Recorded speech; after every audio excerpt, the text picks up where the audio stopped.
Well, this case takes place in Bristol, United Kingdom.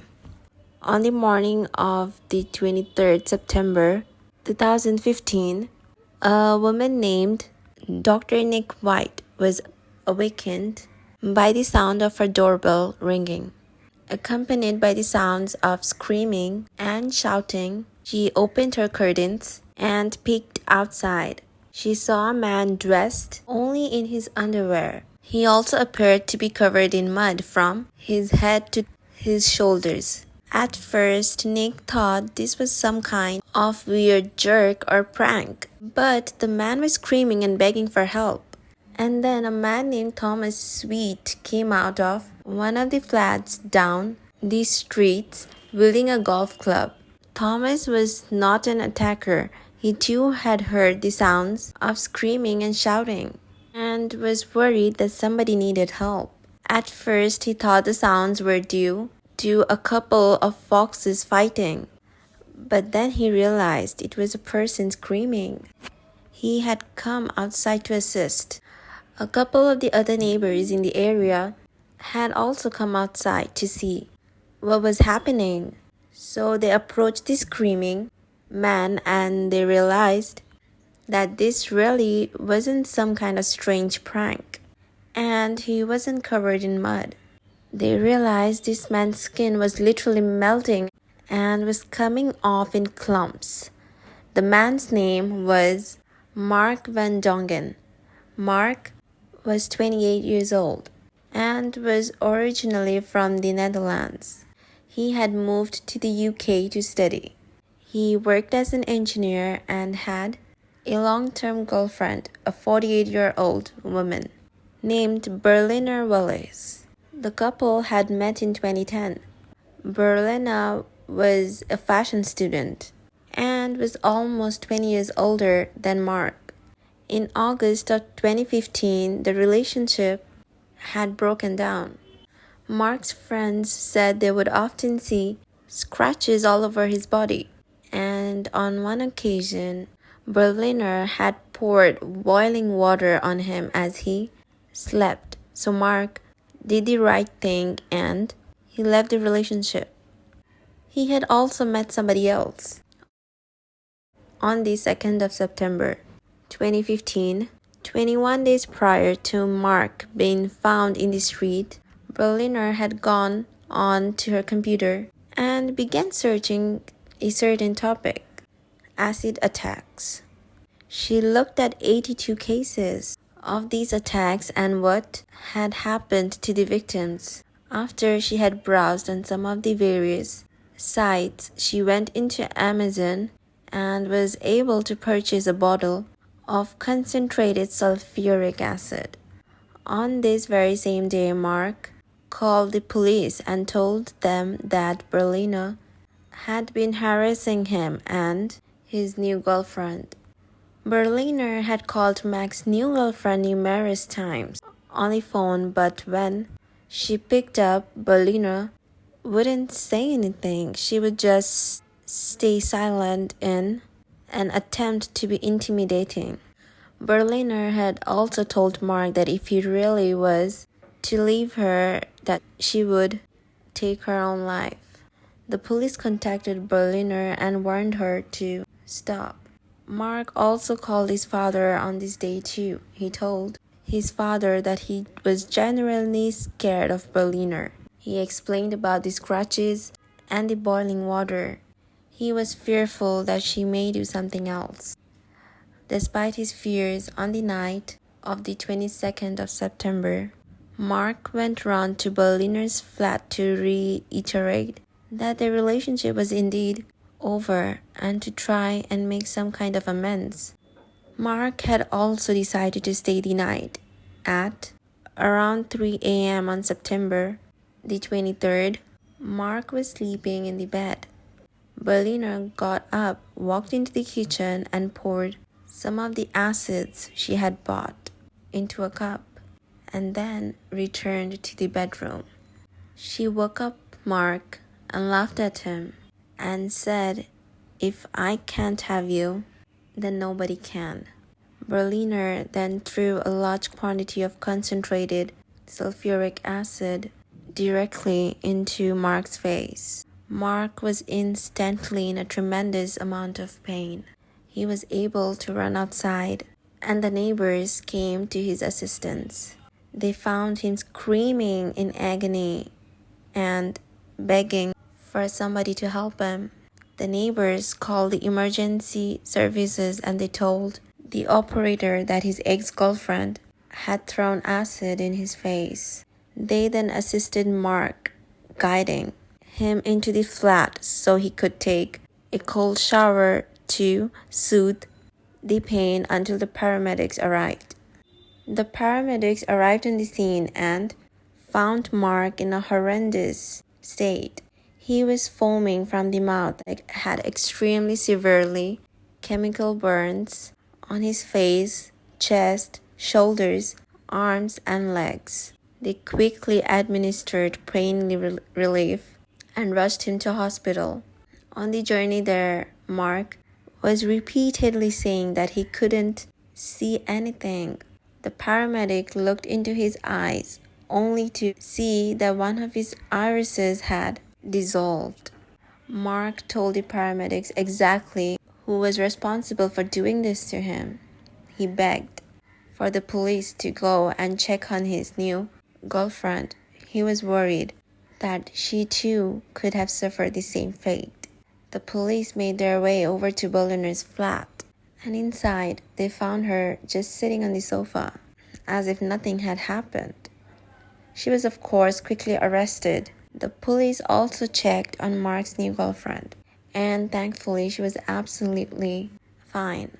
When Mark arrived at the hospital, he was able to catch a glimpse of himself and saw the extent of his injuries. Mark screamed and stated that he no longer wished to live. Mark had to be put into a coma for 4 months due to the extent of his injuries. He was only able to breathe with the assistance of a ventilator. The acid had also caused a great deal of damage to his lower left leg, so much in fact that it needed to be amputated. The sulfuric acid had continued to burn, not only through the skin and muscle, but also all the way down to the bone. The acid had destroyed the membrane surrounding them, and some of Max's bones were full of cavities. It caused him an unbearable amount of pain. Mark's nose had been completely destroyed along with one of his ears too. The police searched for Mark's family so they could contact them and let them know what had happened. His family lived in the Netherlands, so it took around 10 days, but they were able to find them. Once hearing the news, his family rushed to his side to be with him. When Mark's father arrived, the hospital staff told him where he could find Mark. He perhaps didn't fully know the extent of Mark's injuries, as when he arrived on the ward, he looked for his son but couldn't see him anywhere. He returned to the desk and told them they had made a mistake, but they hadn't. Mark's injuries made him completely unrecognizable, even to his own father. Mark eventually came out of the coma, and when he did, he only had movement in his mouth and tongue. He communicated by sticking out his tongue when his father pointed to a letter on an alphabet board. After some time in recovery, he was able to start talking again, but he was paralyzed from the neck down. Mark became deeply depressed. The pain, the trauma, and not being able to move took a huge toll on his mental health. Mark's injuries were so severe that the police decided that the pictures should never be released. From now on, Mark would need a lifetime of constant and dedicated care. On the 22nd of November 2016, a care home was found for Mark in Gloucester. Only one night at this care home, Mark called his father and pleaded with him to come to Gloucester to pick him up. Mark's father drove 800 miles to his son at the home Once he entered, he found Mark in his room covered in his own feces. Mark's father promised him he would get him out of there as soon as possible. Mark's family and friends were able to hire a private ambulance and managed to get Mark back to his country. They found him a care home with much better care. If things were not already bad enough, Mark developed a lung infection. A tube needed to be inserted into his throat to remove liquid. The operation would mean that Mark would no longer be able to talk. Speaking to his family was the only thing that was keeping Mark going. Now, unable to talk, Mark decided that he wanted to apply for euthanasia. Euthanasia is legal in Belgium, and Mark's application was granted. On the 2nd of January 2017, Mark and his father spent some quality time together for the last time. The doctors came, and at 7:15 p.m. he was pronounced dead. Mark passed away at the age of just 29, and the trial would begin in 2018. Berliner's defense argued that Mark had died at the hands of the doctor in Belgium during the euthanasia process, rather than at Berliner's hands, and thus she could not be guilty of his killing. Berliner also accused Mark of being controlling and violent, and claimed she believed that she was throwing a glass of water at him, not acid. She also said that Mark had left the acid on the side of her bed, hoping that she would drink it in the middle of the night. Berliner made up numerous lies and excuses for what she did to Mark. Berliner's search history showed an obsessive amount of premeditation. She had looked at many stories of acid attacks. She knew what exactly she was doing, and she wanted to destroy Mark's life in her cruelest ways. She had tested out the acid beforehand on a table. She knew fully well how corrosive the acid was. The judge overseeing the case called the attack premeditated, sadistic, malicious, and callous. She stated that Berliner was manipulative, controlling, and dangerous. The judge said to Berliner, "Your intention was to burn, disfigure, and disable Mark, so that he would no longer be attractive or attracted to any other woman." It was an act of pure evil.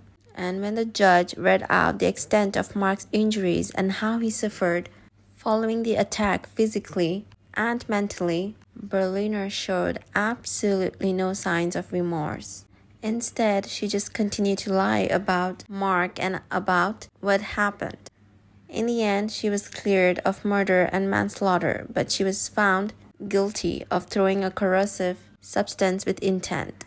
Berliner was sentenced to a minimum of 12 years in prison. There are now marks on the doorbell that Mark rang when he pleaded for help. The acid that had burned through his skin had also corroded the metal.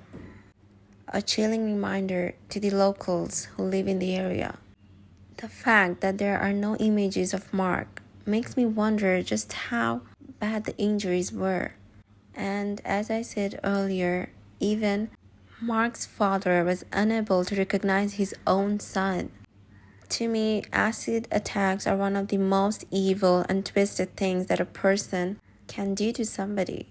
Not only does it cause a great deal of pain, but it also causes lifelong disfigurement. An acid attack also damages your muscles, skin, and bones in a way that hinders mobility. There is constant discomfort for the rest of your life that never ends, and the victims often need regular surgery. The victims also suffer PTSD, depression, and anxiety. The burns also result in a greater chance of developing cancers. It's a level of cruelty that is just unfathomable to me. In my opinion, someone who carries out such an attack deserves to be in prison forever. Sadly, people all over the world suffer from these attacks. They tend to be fueled by jealousy or somebody wanting to seek revenge for cheating, or even if a partner just wants to leave. But that's all I have for today's video. Thanks for watching, you guys. I hope I'll be able to see you in my next video as well. And don't forget to subscribe to my channel and give this video a big thumbs up.